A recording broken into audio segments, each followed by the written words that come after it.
1월 17일 주일 예배 하나님 앞에 드리시겠습니다. 살아계신 하나님 아버지, 그래서 오늘도 우리 가운데 역사하시는 하나님 아버지, 오늘도 우리를 예배자로 부르시고 우리가 함께 하나님 앞에 예배함으로 나아갑니다. 비록 한자리에 모여서 함께 예배하지는 못하지만 우리 사랑하는 군의장로교회 성도들 모여서 예배하는 각자의 처소가 참된 예배의 자리가 될 수 있도록 도와주시고, 하나님 한량없는 은혜와 긍휼로 우리 가운데 임재하여 주시옵소서. 그리하여 오늘도 우리가 최고의 가치와 영광을 하나님 앞에 올려드리는 귀한 시간 되게 도와주시옵소서. 예배의 시종을 하나님 앞에 맡겨드리며 예수 그리스도의 이름으로 기도하였습니다. 아멘. 우리의 사도신경으로 우리의 신앙을 고백하시겠습니다. 전능하사 천지를 만드신 하나님 아버지를 내가 믿사오며 그 외아들 우리 주 예수 그리스도를 믿사오니 이는 성령으로 잉태하사 동정녀 마리아에게 나시고 본디오 빌라도에게 고난을 받으사 십자가에 못 박혀 죽으시고 장사한 지 사흘 만에 죽은 자 가운데서 다시 살아나시며 하늘에 오르사 전능하신 하나님 우편에 앉아 계시다가 저리로서 산자와 죽은 자를 심판하러 오시리라. 성령을 믿사오며 거룩한 공회와 성도가 서로 교통하는 것과 죄를 사하여 주시는 것과 몸이 다시 사는 것과 영원히 사는 것을 믿사옵나이다. 아멘. 우리 함께 찬송 445장 태산을 넘어 험곡에 가도 함께 찬양하시겠습니다.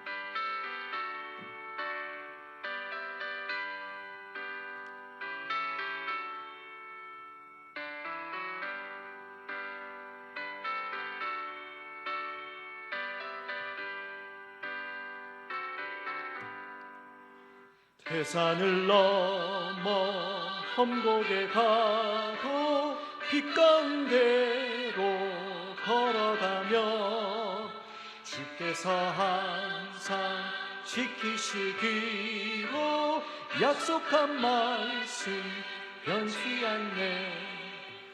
하늘의 영광 하늘의 영광 나의 맘속에 차고도 넘쳐 할렐루야를 힘차게 불러 영원히 주를 찬양하리. 캄캄한 밤에 다닐지라도 주께서 나의 길 되시고 나에게 밝은 빛이 되시니 길 잃어버린 염려. 아멘. 하늘의 영광 하늘의 영광 나의 맘속에 차고도 넘쳐 할렐루야를 힘차게 불러 영원히 주를 찬양하리. 간주입니다.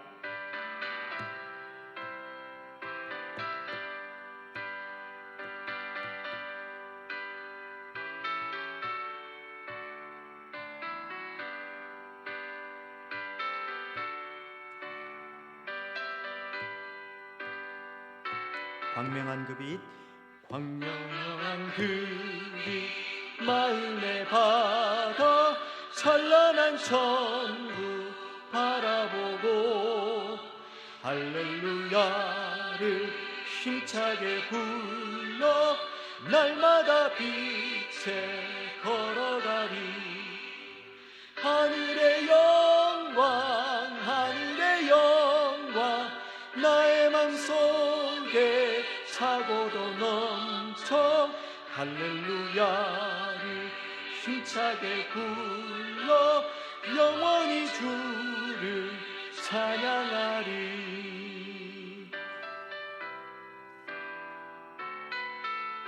아멘. 우리 함께 성경 말씀 보시겠습니다. 예레미야 19장 1절로 13절까지 말씀입니다. 예레미야 19장 1절로 13절까지 말씀, 제가 가진 성경으로 구약 성경 1080쪽에 해당이 됩니다. 제가 봉독해 올리도록 하겠습니다.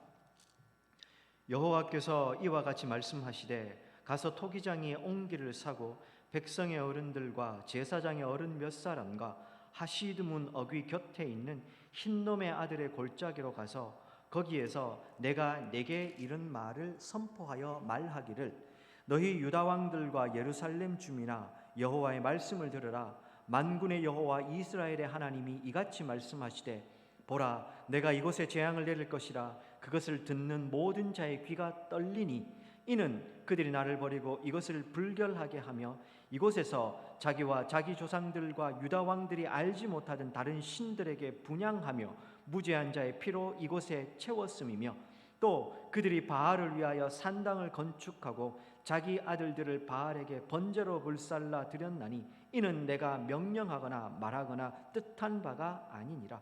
그러므로 보라 다시는 이것을 도벳이나 흰놈의 아들의 골짜기라 부르지 아니하고 오직 죽음의 골짜기라 부르는 날이 이를 것이라. 여호와의 말이니라. 내가 이곳에서 유다와 예루살렘의 계획을 무너뜨려 그들로 그 대적 앞과 생명을 찾는 자의 손에 칼에 엎드러지게 하고 그 시체를 공중의 새와 땅의 짐승의 밥이 되게 하며 이 성읍으로 놀람과 조롱거리가 되게 하리니 그 모든 죄악으로 말미암아 지나는 자마다 놀라며 조롱할 것이며 그들이 그들의 원수와 그들의 생명을 찾는 자에게 둘러싸여 공경에 빠질 때에 내가 그들이 그들의 아들의 살 딸의 살을 먹게 하고 또 각기 친구의 살을 먹게 하리라 하셨다 하고 너는 함께 가는 자의 목전에서 그 옹기를 깨뜨리고 그들에게 이르기를 만군의 여호와께서 이와 같이 말씀하시되 사람이 토기장이의 그릇을 한번 깨뜨리면 다시 완전하게 할 수 없나니 이와 같이 내가 이 백성과 이 성읍을 무너뜨리리니 도벳에 매장할 자리가 없을 만큼 매장하리라. 여호와의 말씀이니라. 내가 이곳과 그 가운데 주민에게 이같이 행하여 이 성읍으로 도벳 같게 할 것이라. 예루살렘 집들과 유다 왕들의 집들이 그 집 위에 하늘의 만상을 분향하고 다른 신들에게 전제를 부음으로 더러워졌은즉 도벳 땅처럼 되리라 하셨다 하라 하시니 아멘. 먼저 광고 말씀 드리겠습니다. 지난주에도 광고를 드렸습니다만 제가 부임해 오면서부터 계속해서 이 교회 이제 헌금 계좌, 온라인 계좌에 대한 이야기들이 계속 있으셨는데 아직은 시기상조다 미루고 있다가 이제 이 코로나 이후에 그런 요청이 더 많이 있었고 그래서 이 당회에서는 지난 연말 회의를 통해서 결정을 하고 이제 올해부터는 교회에 직접 헌금하는 것도 가능하지만 이 교회 계좌번호를 온라인으로 헌금하는 것도 가능하게 했습니다. 교회 헌금 계좌는 이 자막으로도 나가겠습니다만 농협 302-1193-8876-31 아마 헌금을 해보신 분 혹은 이 송금을 해보신 분은 아시겠습니다만 자기가 송금하려고 딱 하면 마지막에 이 계좌가 군의장로교회 이름 이렇게 뜨면 됩니다. 혹시 다른 이름으로 뜨면 군의장로교회 계좌가 아니니까요. 그때는 번호가 틀린 거니까 송금하시면 안 됩니다. 그리고 보내실 때 이름만 보내지 마시고요.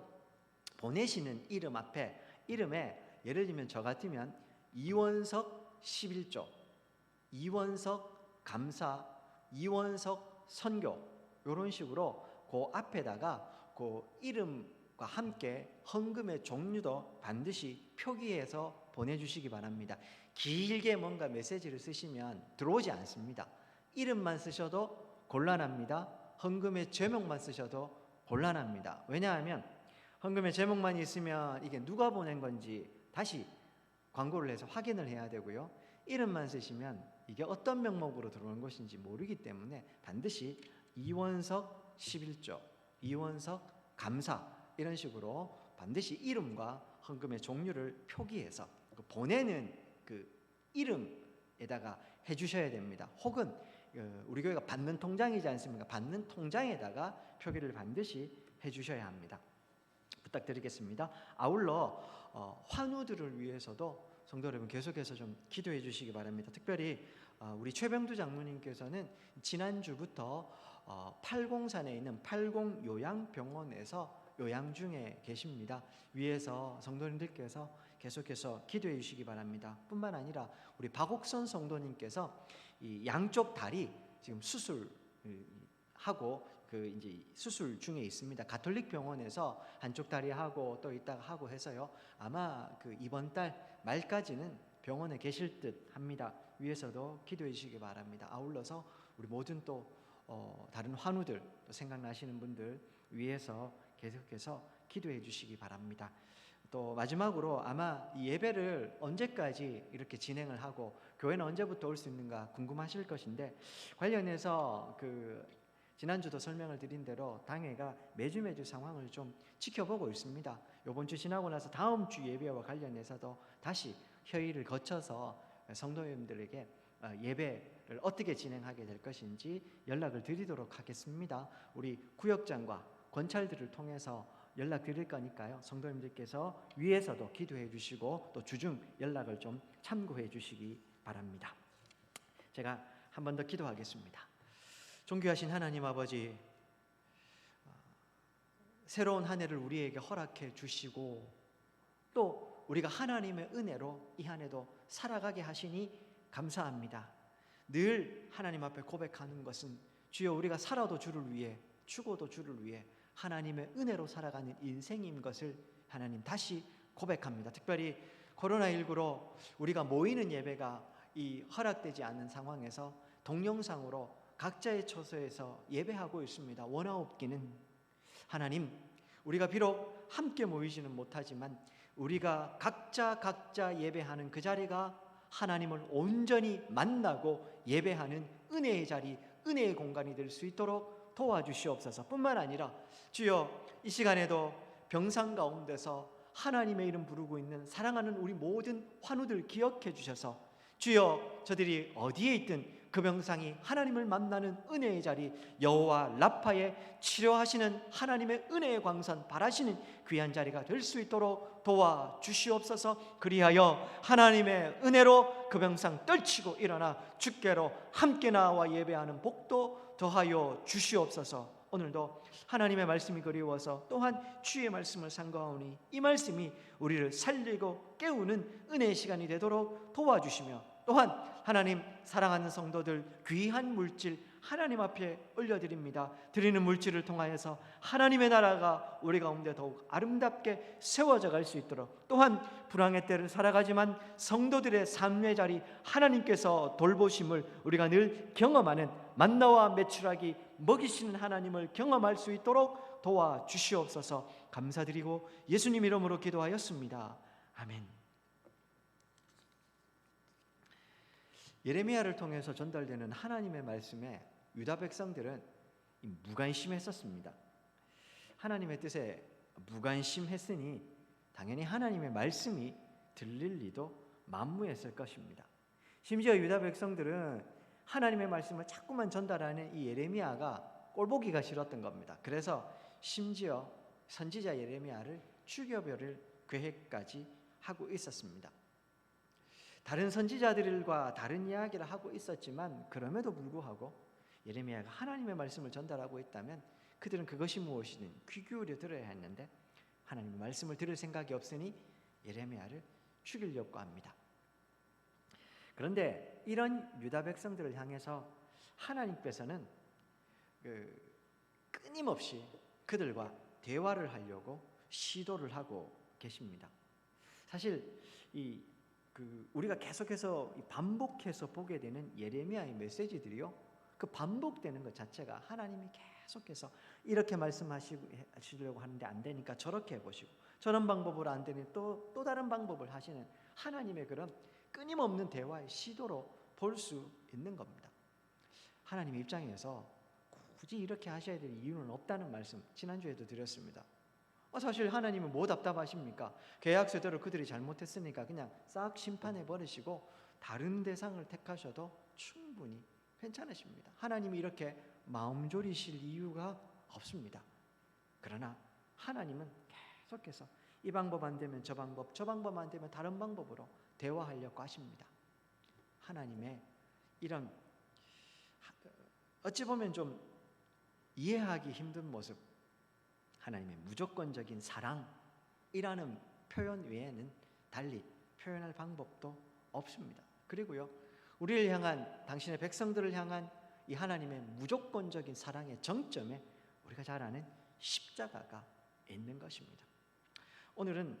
오늘도 변함없이 하나님께서는 하나님을 향해서 귀를 막아버린, 마음을 닫아버린 당신의 백성들을 향해서 다시 찾아오셔서 대화하자고 말씀하시는 모습이 있습니다. 본문 보시겠습니다. 먼저 1절부터 9절까지 이어지는 내용은요, 하나님께서 이스라엘 백성들의 죄를 고발하시면서 그들에게 심판을 선언하시는 내용이 나옵니다.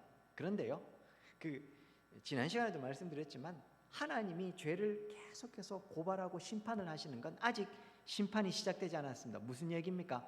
너 그러면 안 된다, 빨리 돌아와라. 돌아오라는 사랑의 또 다른 표현이었던 겁니다. 본문 보시겠습니다. 1절과 2절 먼저 보시겠습니다.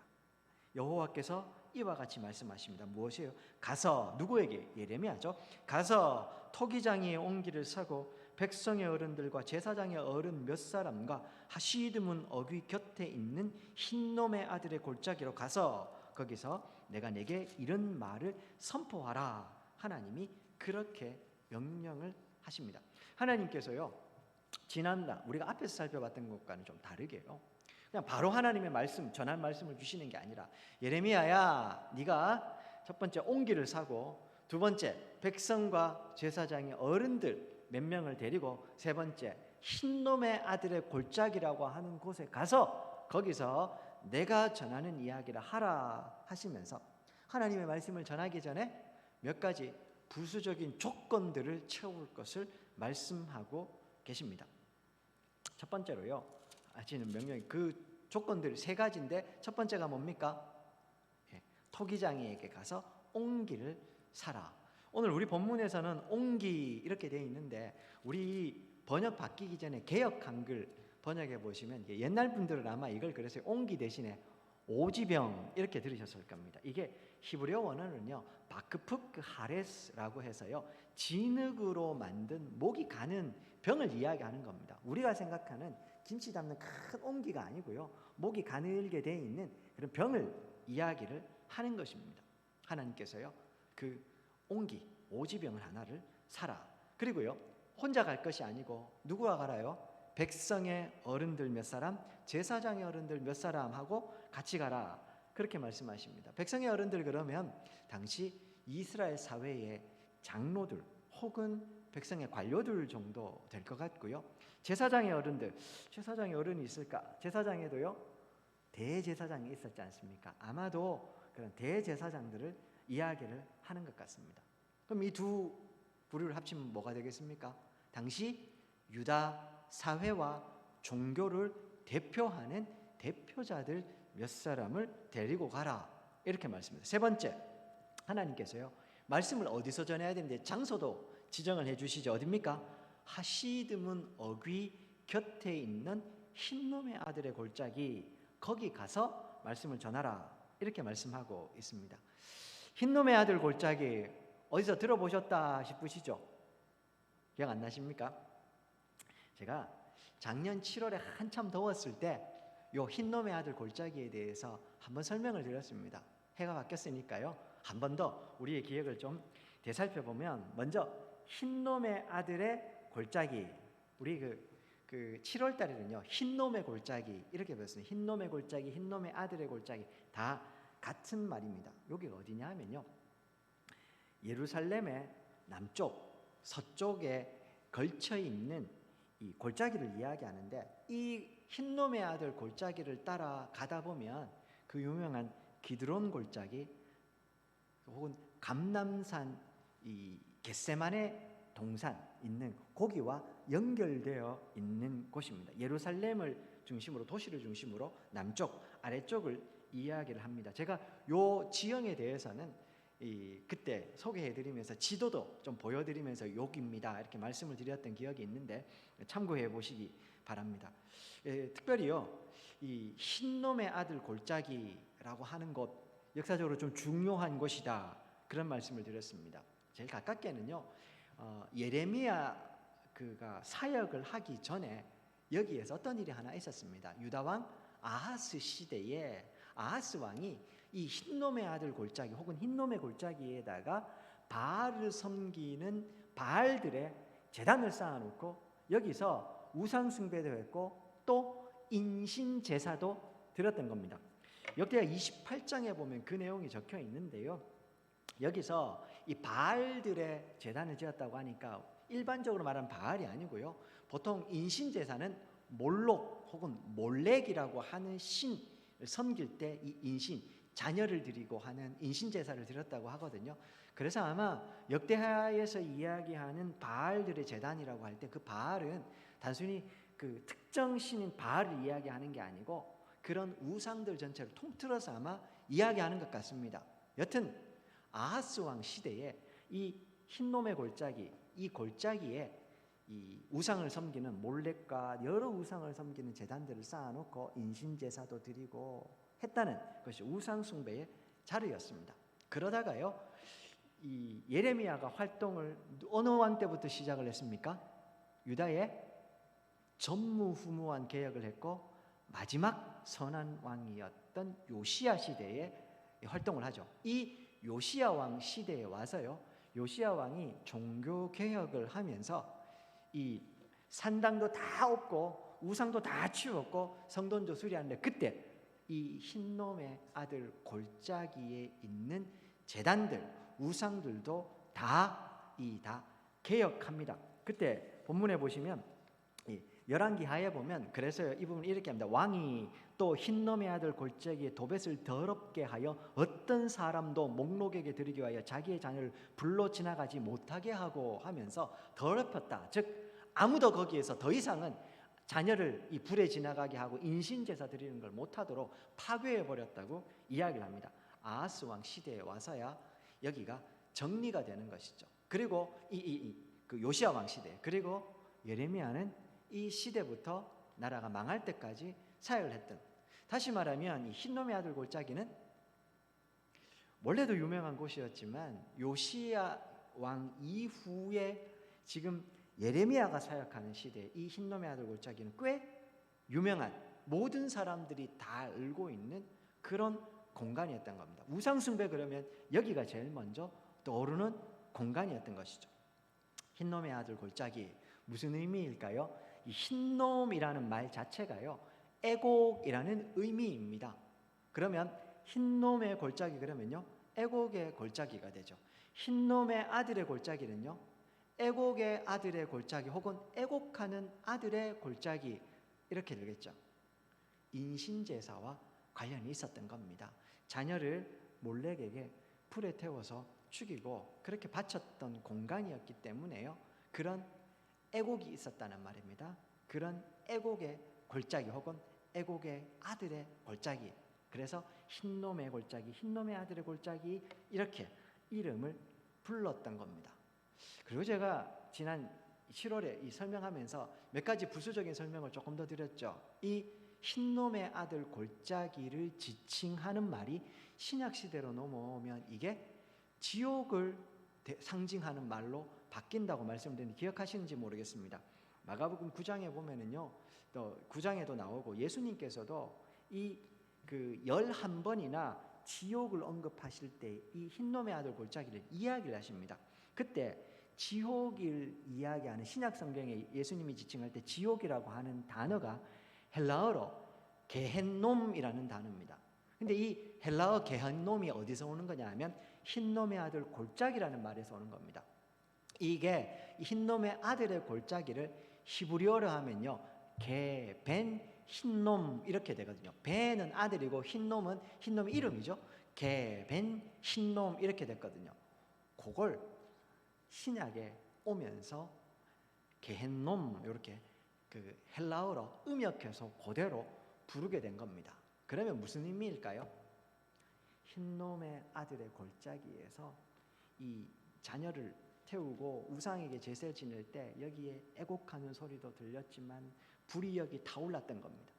아하스가 우상 숭배할 땐 그랬고요.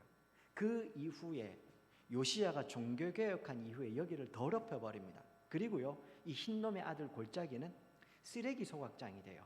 그리고 이방인들의 무덤도 여기에 생기게 되거든요. 그럼 어떤 공간이 됩니까? 그전에는 자녀를 태워 올리던 그런 불이 피어오르는 곳이었다가 이후에는 쓰레기를 태우고 악취가 나는 공간이자 이방인들의 이 무덤이 있는 공간, 끔찍한 공간이었던 겁니다. 그래서 유대인들은 지옥 그러면 그런 불도 타오르고 냄새도 나고 쓰레기가 나는 그런 공간을 지칭하면서 지옥 이꼴 흰놈의 아들 골짜기 이렇게 된 겁니다. 그래서 지옥이란 말이 게벤헨놈이란 말에서 게헨놈이라고 해서 그대로 신약 옮겨와서 기록을 하게 된 겁니다. 그리고요, 또 하나는 이 흰놈의 아들 골짜기와 가장 가까이 있는 문이 무슨 문이라고요? 분문, 이 똥문이라고요. 똥문. 여기 예루살렘에 있는 여러 가지 오물들 있죠. 똥을 포함한 오물들이 나가는 문이 이 흰놈의 아들 골짜기와 굉장히 가까이 있는 바로 인접해 있는 문이 하나 있었는데, 그래서 항상 오물이 나갔기 때문에 쓰레기 소각장이 있었다고 했죠. 그래서 여기를 분문과 굉장히 가까이 있었던 것입니다. 자, 하여튼 그런 공간으로 하나님이 지금 가라고 이야기를 하십니다. 그리고 오늘 또 우리가 읽어가다 보면 도벳이라는 말이 6절에도 나오고 11절에도 납니다. 이 도벳이라는 말은요, 태우는 곳, 소각장 이런 의미도 있고 제단 이런 의미가 있습니다. 몰렉에게 제사를, 우상에게 제사를 드리기 위해서 제단을 쌓고 태워 올렸던 공간이기 때문에 흰놈의 아들 골짜기, 도벳 같은 말로 보시면 됩니다. 그리고 또 하나 1절과 2절에 보면 흰놈의 아들 골짜기 앞에 뭐가 있습니까? 어디로 가라고요? 하시드문 어귀 곁에 있는 흰놈의 아들 골짜기. 그러니까 이 하시드문에 가까이 있는 흰놈의 아들 골짜기로 가라, 그런 말이 나오죠. 하시드문은 그러면 어디에 있는 문일까? 흰놈의 아들 골짜기 가까이는 분문이 있다고 했는데 알 수 없습니다. 결론부터 말씀드리면 이 성경 어디에도 학자들도요, 이 하시드문이 어디를 지칭하는지 몰라요. 여기밖에 안 나오니까요. 다만 이 흰놈의 아들 골짜기와 가까운 문이 아니었을까 생각하고, 또 하나 이 하시드라는 말 자체가 질그릇 조각입니다. 왜? 옹기 깨뜨리고 나면 조각들 남지 않습니까? 그런 조각들이란 말이거든요. 하시드문이라는 말 자체가 깨어진 질그릇 조각들의 문, 이런 의미가 되는 겁니다. 아마도 18장에 보면 하나님께서 옹기장이의 집으로 가라고 말씀하셨죠. 그리고 이제 19장에서는 그 옹기장이의 집에 가서 옹기를 사서 오지병 사가지고 이 문으로 나가라고 하시지 않습니까? 연결시켜 보면 이 토기장이, 토기를 굽는 토기장이에 있었던 곳과 가까이에 있는 하나의 문 아니었을까 생각합니다. 아무튼 하나님께서요, 그 고기를 지정해서 그렇게 가라 이렇게 이야기를 합니다. 여기서요, 또 하나 이 우리 본문에는 잘 안 나오는데 하나님께서 옹기 하나 사라고 말씀하시잖아요. 야 예레미야에 너 갈 때 토기장의 옹기를 사고 백성의 어른들과 뭐 제사장의 어른들 몇 사람과 허시드문 오기로 가라, 이렇게 얘기할 때요, 이 사라는 말, 이 그 옹기를 사라고 이야기할 때도요, 사도 되고 안 사도 되고가 아닙니다. 이게 의미를 좀 살려서 번역을 하면, 히브리어 복잡한 문법이 있습니다만 문법으로 하면 너는 반드시 토기장이의 집에서 옹기를 사야만 해요. 거기서 반드시 사서 제사장들 반드시 데리고 여기로 가라, 이 말입니다. 우리가요, 심부름을 보낼 때 뭐 하나 사가지고 와 할 때요, 그것만 사가지고 오기 전에 요렇게 해가지고 그렇게 가야 돼 라고 할 때 있죠. 그렇죠? 그냥 꼭 가서 말하면 돼 라고 말하면 되는데 왜 이런 조건들을 겹니까? 그거 반드시 요렇게 해야 한다는 거, 그거 꼭 하라고 그렇게 이야기하지 않습니까? 하나님께서도 예레미야에게 전할 말씀이 있으십니다.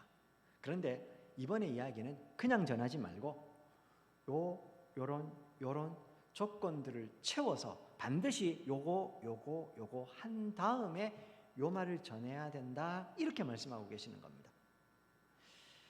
무슨 의미겠습니까? 앞에서 말씀드린 대로요, 하나님이 지금 당신의 백성들하고 대화를 하고 싶으신 겁니다. 그냥 말하니까 안 들으니까 지난 시간에는 토기장의 비유를 가지고 와서 하시는 겁니다. 이번 시간에는요, 그렇게 해도 안 들으니까 몇 가지 조건을 해가지고 그래가지고라도 그들과 지금 이야기하라는 겁니다. 중요하게 전달해야 될 이야기가 있는데 그들에게 요렇게 해서라도 그들이 좀 들으면 좋겠다는 겁니다. 그냥 말하면 안 되니까요, 예레미야가 이렇게도 해보고 저렇게도 해봅니다. 하나님 명령대로요. 하나님이 그러신 겁니다. 이렇게도 해보고 저렇게도 해보고 어떻게든 그들이 하나님의 말씀을 좀 들으면 좋겠다. 그렇게 하나님이 지금 애를 쓰고 계시는 겁니다. 귀도 막아버리고 마음도 닫아버리고 하나님과 대화 자체를 거부해버린 당신의 백성들 향해서 어떻게든 대화 한번 해보겠다고 하시는 겁니다. 자녀들, 부모님과 그 대화 거부, 대화 중단 해버리는 그런 철부지 자녀들 어떻게 하십니까? 그러면 치아라, 나도 말 안 한다 그러십니까? 어떻게든 그 마음 한번 풀어가지고 이야기를 하고, 밥 안 먹겠다고 하는 자녀들 어떻게든 구슬려가지고 밥 한 숟가락이라도 먹이려고 하나님이 당신의 말씀 한 구절이라도 당신의 백성들에게 지금 먹이시려고 이렇게 하시는 겁니다. 사랑하는 여러분, 오늘 예수 하나님의 이 모습이 우리에게 교훈이 되고 토전이 되면 좋겠습니다. 여전히 하나님은 우리를 향한 기대를 접지 않으십니다. 끊임없이 귀를 막고 하나님 앞에 이 대화를 한절을 해버린 당신의 백성들 향해서 하나님은 기대하는 마음을, 기대를 접지 않으시고 계속해서 노력하시는 것처럼 하나님 오늘 나를 향해서도 우리를 향해서도 그 기대를 접지 않으시고 말씀하고 함께 대화하기를 원하신다는 겁니다. 이런 하나님의 모습을 우리가 좀 보았으면 좋겠습니다. 그래서요, 새해에는 우리 성도님들께서 하나님과 대화하고자 하시는 하나님과 좀 자주 만나서 자주 대화할 수 있었으면 좋겠습니다. 대화, 그러니까 너무 낯서십니까? 이걸 저는 다른 말로 인격적인 관계를 맺으시라, 이런 말씀을 자주 드렸습니다. 사랑하는 여러분, 성도가요, 하나님과 대화하는 것, 다른 말로 하나님과 인격적인 관계를 가지는 건 굉장히 중요합니다. 우리 가끔 기도는 정말 열심히 하는데 전혀 상식적이지도 않고 인격적이지 않은 사람, 그 사람의 삶에 성령의 열매가 보이지 않는 사람들 만날 때가 있습니다. 분명히 기도 열심히 해요. 방언도 하고 열심히 기도하는 사람인데 그 사람의 삶에 성령의 열매가 보이지 않는, 상식적이지도 않고 너무 독선적이고 이런 사람들 볼 때가 있습니다. 왜 그럴까요? 부부는 살면 살수록 닮아갑니다. 친한 친구들 있죠. 본인은 모르겠지만 친한 친구들과 오래 있으면 말투도 닮아가고 생각도 닮아가는 게 인지상정입니다. 그렇지 않습니까? 하나님과 오래 만나고 관계를 맺으면 성도가 하나님을 닮아가는 것은 너무 당연한 일입니다. 그렇지 않습니까? 인격적인 관계는 그런 겁니다. 기도를 열심히 많이 오래 하는데 그 사람의 삶에 하나님의 성품, 즉 성령의 열매 보이지 않는다는 말은 무슨 의미일까요? 그러면 그 사람이 하나님과 인격적인 관계를 맺지 않았다는 말입니다. 기도는 많이 하고 있지만 하나님과 대화를 하지 않았다는 것이죠. 내가 하고 싶은 말 일방적으로 다 쏟아내고 전달해버리고 하나님의 말씀을 들을 생각도 안 하고 그분과 인격적인 관계에는 관심이 없다는 겁니다. 보다 직접적으로 말씀드리면 내 욕심, 욕망들 하나님 앞에 쏟아놓고 내 종교적인 욕망들만 쏟아놓고 하나님이 내게 무엇을 말씀하시는가는 듣지 않는다. 그러니까 그런 교제가 없으니 아무리 기도를 많이 한들 하나님의 모습 닮아가는 건 없고 오히려 더 독선적이 되는 겁니다. 말씀을 열심히 공부합니다. 하나님의 말씀을 너무 잘합니다. 그래서 툭 치기만 하면 말씀이 줄줄줄 새어나옵니다. 그런데 이상하게 그 사람이 하는 행동이나 교회에서 하는 일들 보면 독선적이고 거칠고 자기 혼자만 다 옳은 것처럼 이야기합니다. 왜 그럴까요? 왜 그렇겠습니까? 하나님의 말씀을 통해서 우리가 말씀을 공부하는 궁극적인 이유는 하나님의 뜻이 무엇인지를 알고 하나님이 누구신지를 알아가는 겁니다. 즉 하나님과 대화를 하고 하나님을 인격적으로 알아가고자 하는 겁니다. 그런데 하나님의 말씀을 많이 알지만 독선적이 되고 하나님의 모습을 닮아가는 하나님의 성품, 성령의 열매가 없다는 말은요, 사랑하는 여러분, 우리는요 얼마든지 하나님과 관계없이 내 종교적인 욕망이나 지적 허영을 채우기 위해서 하나님의 말씀을 공부하고 알 수 있습니다. 말씀을 아무리 많이 알아도 하나님을 닮아가지 못하는 이유가 되겠죠. 세상을 향해서 나는 죽었고 세상을 향한 욕망과 세상을 향한 명예는 다 죽었을 수는 있어도 그 버렸다고 이야기하는 욕망을 교회 안에서 종교적인 또 다른 욕망으로 치환시켜서 우리는 충분히 살아갈 수 있는 존재들입니다. 그러니 하나님의 말씀을 아무리 많이 공부하고 아무리 많이 알아도 그 사람의 삶에 성령의 열매는 없는 겁니다. 제가 이 말씀을 왜 드립니까? 사랑하는 여러분, 하나님의 마음을 우리가 좀 봤으면 하나님은 우리와 대화하자고 하시는 겁니다. 유다 백성들이 하나님과 관계없이 지냈습니까? 아니요. 예레미야가 오늘 이 말씀을 하고 있는 순간에 하나님이 이렇게 간절하게 대화하자고 말씀하고 있는 순간에도 여전히 유다 백성들은 하나님 앞에 성전에서, 거룩한 성전에서 하나님께 예배하고 하나님께서 주신 율법의 말씀을 철저하게 지키고 살아가고 있었던 겁니다. 문제는 아무리 많이 제사를 드리고 율법대로 지킨다 할지라도 그들의 삶에 하나님을 닮은 모습은 없습니다. 왜요? 대화하지 않았던 겁니다. 하나님과 인격적인 관계가 없었던 것이죠. 오늘도 하나님은 우리와 함께 대화하자 하십니다. 인격적인 관계를 맺자 하십니다. 새해에 하나님과 더 자주 만나시고 더 깊은 연합의 관계로 나아가시는 저와 우리 성도님 되시면 좋겠습니다. 우리 군위 장로교회가요, 세상에서 가장 큰 교회, 세상에서 가장 화려한 교회는 아닙니다. 하지만 그건 괜찮아요. 하지만요, 하나님을 사랑하고 하나님을 닮아가는 것만큼은 그 어떤 교회에도 뒤지지 않는 우리 교회, 우리 성도님들 되기를 진심으로 소망합니다. 이어지는 3절부터 9절에서는요, 예루살렘의 죄에 대한 하나님의 고발이 이어지고 있습니다. 먼저 3절부터 5절 한번 보십시오. 하나님께서 유다의 죄를 고발을 하십니다. 말하기를 너희 유다 왕들과 예루살렘 주민아 여호와의 말씀을 들으라. 만군의 여호와 이스라엘 하나님이 이같이 말씀하시되 보라 내가 이곳에 재앙을 내릴 것이라. 그것을 듣는 모든 자의 귀가 떨리리라. 귀가 떨린다는 말이 무슨 말이라고 했습니까? 우리 어떨 때 귀가 떨리겠습니까? 너무 놀라고 깜짝 놀랄 소식이 들리면 귀가 번쩍 뜨인다는 표현을 쓰죠. 눈이 뜨이고 귀가 뜨인다고 이야기를 하죠. 그런 표현입니다. 하나님께서 당신의 백성들에게 이제부터 행하실 그 심판의 내용이 너무 끔찍하고 대단해서요, 이 이야기를 듣는 모든 사람들에게 깜짝 놀라서 열리게 되는 거예요. 귀가 떨립니다. 4절 이는 그들이 나를 버리고 이것을 불결하게 하며 이곳에서 자기와 자기 조상들과 유다 왕들이 알지 못하던 다른 신들에게 분향하며 무지한 자의 피로 이것에 채웠음이며 또 그들이 바알을 위하여 산당을 건축하고 자기 아들들을 바알에게 번제로 불살라 드렸나니 이는 내가 명령하거나 말하거나 뜻한 바가 아니니라.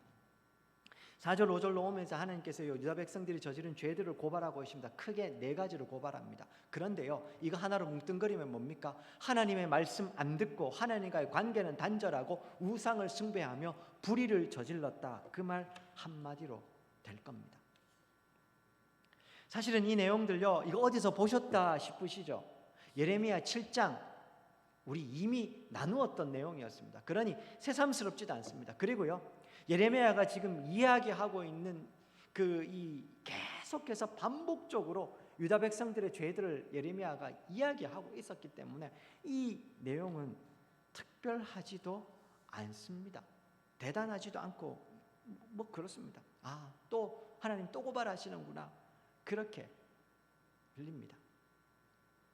예레미야 7장의 내용과요 정확하게 오늘 이 본문의 내용이 일치하는 겁니다. 하나 다른 게 있습니다. 그때는 그냥 흰놈의 골짜기라고 이야기하면서 거기를 지칭만 했는데 오늘은요, 지도자들 데리고 직접 그 장소로 가게 하시는가, 그게 차이입니다. 지도자만 타락했다는 이야기가 아니고 그들을 대표로 지금 끌고 가서 거기에서 직접 보여주는 겁니다. 거기 이야기해도 안 되니까요, 시각적으로 직접 보면서, 그리고 다음 시간에 살펴보겠습니다. 오지병 깨뜨리는 걸 통해서요, 귀로 들리게 해서 그들에게 하나님이 지금 당신의 뜻을 전달하고자 하시는 겁니다. 특별히요, 백성들이 지금 지도자들만 데리고 간다고 해서 이 지도자들만 타락한 게 아니라는 말씀 제가 드렸는데요, 기억하시는지 모르겠습니다. 작년 7월에 우리가 나누었던 예레미야 7장에 가보면은요, 유다 백성들이 이 예레미야 7장에서 이 범죄를 저지르기 위해서 어떻게 범죄를 하고 있었습니까? 특정 계층, 특정 사람들만의 범죄가 아니었습니다. 그들의 범죄는 일가족이 합심해서 함께 저지른 것이었습니다. 자막입니다. 예레미야 7장 17절과 18절에 보면 이런 구절이 나옵니다. 너는 그들이 유다 성읍들과 예루살렘 거리에서 행하는 일을 보지 못하느냐? 그러면서 우상숭배를 어떻게 하냐 하면 18절, 자식들은 나무를 줍고 아버지들은 불을 피우며 부녀들은 가루를 반죽하여 하늘의 여왕을 위하여 과자를 만들며 그들이 또 다른 신들에게 전제를 부음으로 나의 노를 일으키느니라. 자식들은 나무 줍고 아버지는 불 피우고 엄마들은 뭐하고 반죽 만들고 있습니다. 온 가족이 합심해서 우상숭배하고 있는 겁니다. 유다 백성들의 타락은 특정 계층, 특정 사람들만의 문제가 아니었고 그들 전체가 다 타락해버린 잘못이었던 겁니다. 특별히요, 그때 말씀드리면서 그 우상숭배의 그 핵심에 뭐가 있다고 했습니까? 세상을 향한 욕망, 욕심들요, 풍요와 다산이 있다는 말씀을 제가 드렸었습니다. 기억하시는지 모르겠습니다. 오늘 하나님께서는 다시 한 번 더 그때 이야기를 끄지고 와서 너희들 탐욕, 풍요와 다산을 그렇게 꿈꾸면서 우상숭배했던 이 흰놈의 아들 골짜기로 그들을 데리고 와서 이제 하나님이 직접 눈으로 보면서 심판을 선언하겠다 말씀하고 있는 겁니다. 안타깝기 그지없습니다. 하나님의 백성들이요, 하나님의 백성에서 최소한의 자존심조차 다 내려버리고 풍요, 다산이라는 그 이름에 다 굴복해버리고, 풍요와 다산이라고 하면 하나님 뭐고 다 버리고 그냥 우상에게 가서 절하는 겁니다. 심지어 자녀들을 인신제사로 드리면서 풍요와 다산을 갈구하고 있었던 겁니다.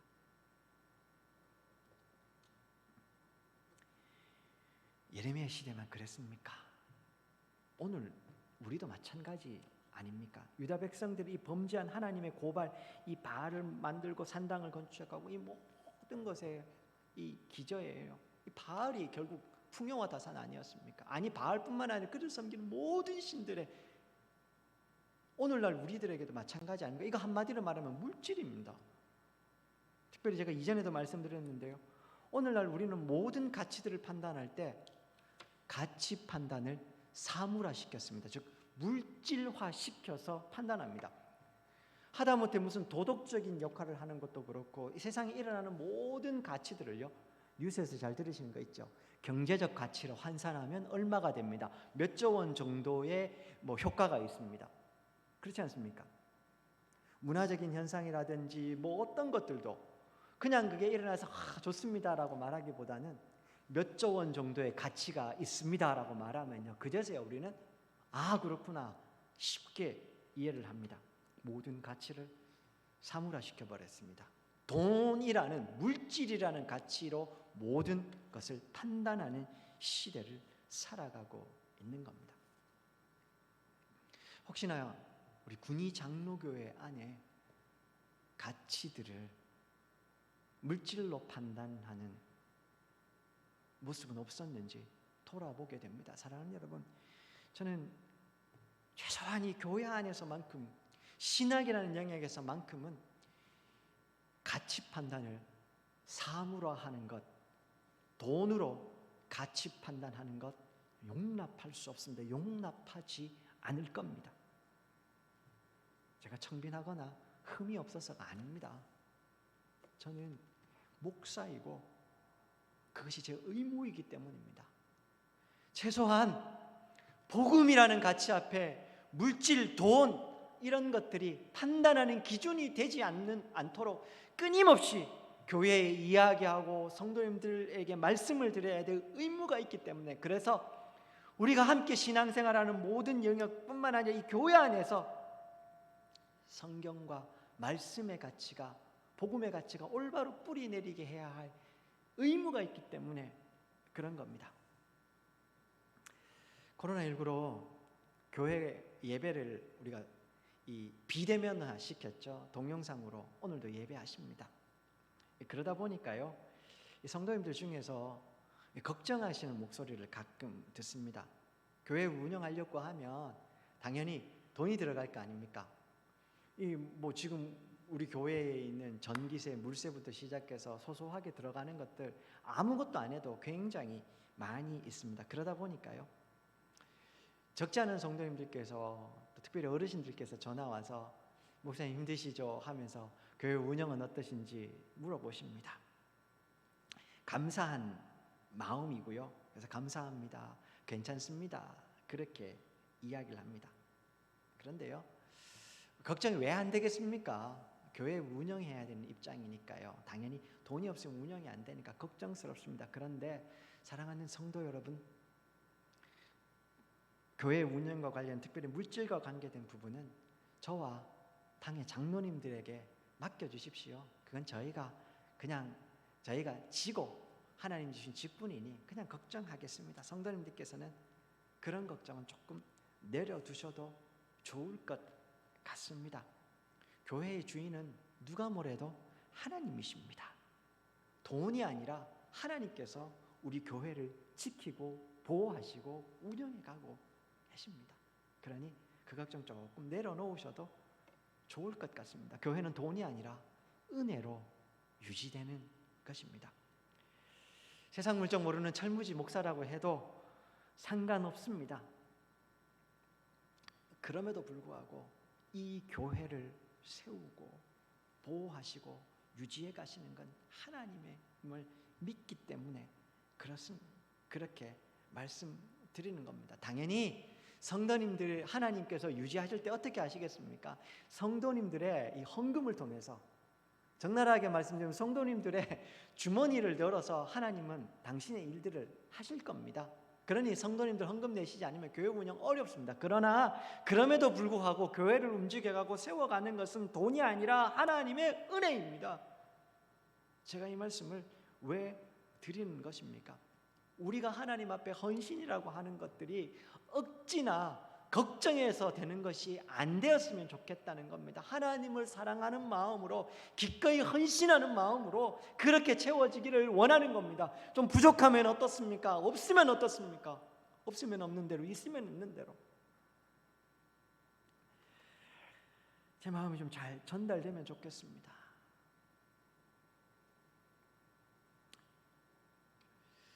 헌금에 관해서도요, 이 많은 이야기들이 좀 있습니다만, 사랑하는 여러분, 그냥 이 정도만 하겠습니다. 교회가 헌금 계좌를 요청들이 많이 있었는데도 불구하고요, 왜 당회가 고민 끝에 올해 들어서야 헌금 계좌를 열게 됐는지 이 부분도 좀 잘 헤아려 주시면 좋겠습니다. 교회를 운영하는 것은, 세워가시는 것은 하나님이고 하나님의 은혜지 물질이 아님을 기억하기 때문에 그런 겁니다. 사랑하는 여러분, 특별히요, 이 부분에 대해서는 기회가 되면 또 한 번 더 나누고자 하겠습니다만, 물질은 절대로 교회의 복음의 가치를 흔들 수가 없습니다. 가끔 그런 이야기를 듣습니다. 목사님, 헌금 준비해놨는데 계좌번호 안 가르쳐 주셔서 헌금 다 써버릴 것 같습니다. 감사한 이야기입니다. 그래도 그 마음이 있으니까요. 심지어 혹시 마음속으로 그렇게 생각하십니까? 이번 달은 교회 안 나갔으니까, 헌금 안 했으니까 돈 덜 나갔다, 이렇게 생각하십니까? 늘 말씀드리지만 그 물질의 주인이 누구이신지에 대한 신앙 고백의 문제입니다. 내가 헌금하는 거 내 걸 하나님 앞에 드린다고 생각하면 아까운 것이고요. 그래서 헌금 들라가면 좋다고 생각할 수 있는 겁니다. 그런데요, 그 물질 하나님이 주시는 것 아니었습니까? 그렇지 않습니까? 교회 헌금 계좌가 열리지 않아서 준비해놓은 헌금 다 나갔다고요? 뭐 어떡하겠습니까? 그걸 내 돈이라고 생각하니 그렇게라도 없어져 버리면 끝나는 것이니까요. 그게 우리의 신앙의 현주소, 그게 내 신앙의 현주소구나, 그렇게 생각을 해야 되지 않겠습니까? 사랑하는 여러분, 제가 이런 말씀까지 왜 드립니까? 돈 얘기를 하는 게 아닙니다. 우리가 가지고 있는 근본적인 마음에 있는 것을 이야기를 하는 겁니다. 우리의 신앙의 한가운데 하나님을 사랑하는 마음과 복음이 있는지, 말씀이 있는지, 아니면 여전히 그 복음을 물질적인 가치로 대체시켜 놓고 복음을 통해서 물질을 얻고자 하는 내 욕망과 탐욕이 있는지 보아야 한다는 말입니다.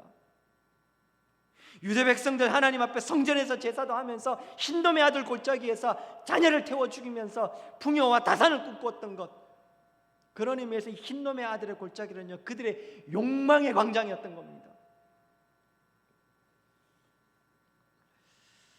더 있습니다만 사랑하는 여러분, 오늘 말씀을 여기에서 좀 마무리하려고 합니다. 잊지 말았으면 좋겠습니다. 이 흰놈의 아들 골짜기에서 하나님이 전달하고자 하는, 고발하고 계신 내용이 사실은 유다 백성들의 이야기가 아니라 이것이 나의 이야기임을요, 이어지는 이야기 7절, 8절, 9절부터 가면서요, 이제 하나님께서 그들에게 심판하시고자 하는 내용들이 쭉 이어지고 있습니다. 내가 이곳에 7절 보십시오. 이곳에서 유다와 예루살렘의 계획을 무너뜨리려 그들로 그 대적 앞과 생명을 찾는 자의 손에 칼에 엎드려지게 하고 그 시체를 공중의 새와 땅의 짐승의 밥이 되게 하며 이 성음으로 놀람과 조롱거리가 되게 하리니 그 모든 재앙으로 말미암아 지나는 자마다 놀라며 조롱할 것이며. 새삼스럽지 않지 않습니까? 이미 지난 시간에도 지지난 시간에도 나누었던 이야기입니다. 9절까지 보십시오. 그들이 그들의 원수와 그들의 생명을 찾는 자에게 둘러싸여 공경에 빠질 때에 내가 그들의 아들의 살, 딸의 살을 먹게 하고 또 각기 친구의 살을 먹게 하리라 하셨다고. 얼마나 끔찍한 심판입니까? 풍요와 다산을 꿈꾸면서 인신제사, 자녀를 우상에게 바쳤는데요, 하나님의 심판의 때가 오면 먹고 살 게 없어서, 먹을 게 없어가지고요, 내 아들과 딸의 살을 먹고 친구의 딸을 먹게 될 거라고 하나님이 말씀하고 계십니다. 다음 시간에 조금 자세하게 살펴보겠습니다만요, 이 이야기가요 정확하게 바벨론 왕 느부갓네살, 하나님의 심판의 도구로 사용하시는 그가 오자 예루살렘 성에서 일어났던 일입니다. 예레미야 애가에도 있습니다. 유대 역사가 요세푸스는 이렇게 이야기합니다. 그때 유대 전쟁사에 보면 그 상황을 이렇게 그리고 있습니다. 어머니들은 잔인한 방법으로 어린아이를 살해했으며 가족들은 서로 매복한 상태로 기다렸다가 무엇이든 먹을 만한 것만 있으면 움켜잡았다. 그것이 사람이든 짐승이든 관계없이 그 끔찍한 일이 그대로 그들의 삶 가운데 펼쳐집니다. 그리고 또한 다음 시간에 좀 살펴보겠습니다. 이건요, 이미 하나님이 유다 백성들이 가나안 땅 들어갈 때 레위기에서 신명기에서 경고하셨던 내용이기도 합니다. 오늘 말씀 여기서 마무리하겠습니다. 자, 오늘 본문에요 7절 한번 보시겠습니까? 하나님께서 유다 백성들을 심판하신다고 할 때 7절에 보면 이런 구절은 내가 이곳에서 유다와 예루살렘의 계획을 무너뜨리겠다 하는 이런 표현을 쓰십니다. 도대체 유다와 예루살렘의 계획이 뭘까요? 지난 시간에 기억하신지 모르겠습니다. 18장, 예레미야 18장 12절에 보면 이런 이야기가 있습니다. 그러나 그들이 말하기를 이는 헛되니 우리는 우리의 계획대로 행하며 우리는 각기 악한 마음이 완악한 대로 행하리라. 이거 어떤 구절인지 기억나십니까? 토기장의 비유를 통해서 하나님이 심판을 예언한 다음에요, 11절, 18장 11절에 보면 그러니 이 심판 당하기 전에 너희들 나한테 돌아왔으면 좋겠다고 하나님이 그렇게 말씀하세요. 그러자 그 돌아오라는 이야기에 받아서 유다 백성들이 뭐라고 얘기하면 그러나 그들이 말하기를 이는 헛되니, 그 이야기는 들을 필요도 없다는 겁니다. 우리는 우리의 계획대로 행하며 우리는 각기 악한 마음이 완악한 대로 행하리라, 그렇게 이야기했습니다. 그러면 여기서 말하는 그들의 계획이 뭐겠습니까? 하나님께로 돌아가는 것 아니고요, 자기들 마음대로 전에 나눴던 이야기들 하면요, 탐욕을 위해서, 풍요와 다산을 위해서 우상에게 절하며 하나님이 하라는 거 다 무시하고 자기들 마음대로 살아보겠다는 겁니다. 욕심껏 한번 살아보겠다 이야기를 하는 겁니다. 하나님이 오늘 그들에게 말씀하십니다. 너희들 그렇게 계획 세웠어? 내가 심판의 날 유다와 예루살렘에 세운 그 계획들을 다 무너뜨리게 될 것이다. 너희들은 풍요와 다산 꿈꾸며 흰놈의 아들 골짜기 그 탐욕의 광장에서 자녀들을 불살랐을지 모르지만 그 다 헛된 망상이고 나는 오히려 그 모든 너희의 계획들을 무너뜨릴 것이다. 무너뜨린다는 표현보다 선명하게 말씀드린 너희들이 꿈꾸었던 것이 얼마나 허망한 것인지, 사실은 그게 얼마나 뜬구름 같은 것인지를 내가 그 실상을 보여주겠다. 하나님이 그렇게 말씀하시는 겁니다. 새해가 시작됐습니다. 벌써 몇 주가 지났습니다만 새해 시작하시면서 어떤 계획들을 세우셨는지 모르겠습니다. 그 계획들에 하나님 합당한 계획입니까? 하나님과 충분히 대화를 통해서 상의하셨고 하나님이 기뻐하실 만한 계획들을 세우셨습니까? 다르게 말하면 내가 세운 수많은 신년의 계획들은 하나님의 허락을 통과한 것들입니까? 아니면 내가 내 마음대로 계획 세워놓고서 하나님 도와주십시오, 하나님은 그저 내가 세운 이 계획들 도와주시기만 하면 됩니다, 그런 계획들입니까? 새해를 맞이하며 진지하게 한번 다시 우리의 계획들을 점검해보는 시간이 되면 좋겠습니다. 마지막으로 한 구절 읽고 마치겠습니다. 예레미야 17장 13절 자막입니다. 아주 유명한 구절이죠. 이스라엘의 소망이신 여호와여, 무릇 주를 버리는 자는 다 수치를 당할 것이라. 무릇 여호와를 떠나는 자는 흙의 기록이 되리니 이는 생수의 근원이신 여호와를 버림이니이다. 하나님 없는 계획이 그렇습니다. 반대로 하나님 허락을 통과한 계획은 생수의 근원이 되는 계획이 될 것입니다. 그렇게 이 안에도 하나님과 함께 동행하며 살아가는 저와 우리 성도님 되시기를 주의 이름으로 축원드립니다. 기도하겠습니다. 생수의 근원 되시는 하나님 아버지, 오늘도 예레미야를 통해서 우리에게 교훈하시니 감사합니다. 이것이 우리의 마음에 새겨지게 하시고 우리가 세운 새해 계획들도 돌아보며 하나님의 허락을 통과한 하나님의 마음에 합한 계획들 되게 하시고, 그러기 위해서 하나님과 친밀한 인격적인 만남과 교제를 나누는, 하나님과 충분히 대화하는 우리 모든 성도님들이 될 수 있도록, 그리하여서 다른 건 몰라도 하나님을 사랑하는 것만큼은 그 어디에도 뒤지지 않는 우리 모든 군위 장로교회 성도들 될 수 있게 도와주시옵소서. 감사드리며 예수님 이름으로 기도하였습니다. 아멘. 지금은 우리 주 예수 그리스도의 은혜와 하나님 아버지의 극진하신 사랑과 성령의 위로하시고 교통하시고 충만케 하신 은혜가 새해에 하나님과 더 친밀하게 교제하고 만나며 대화하며 그렇게 하나님의 마음에 합한 계획 세워서 이 한 해도 온전히 하나님께 영광 돌리며 살아가길 소망하는 우리 모든 성도님들 머리 위에 이제로부터 영원토록 함께 있을지어다.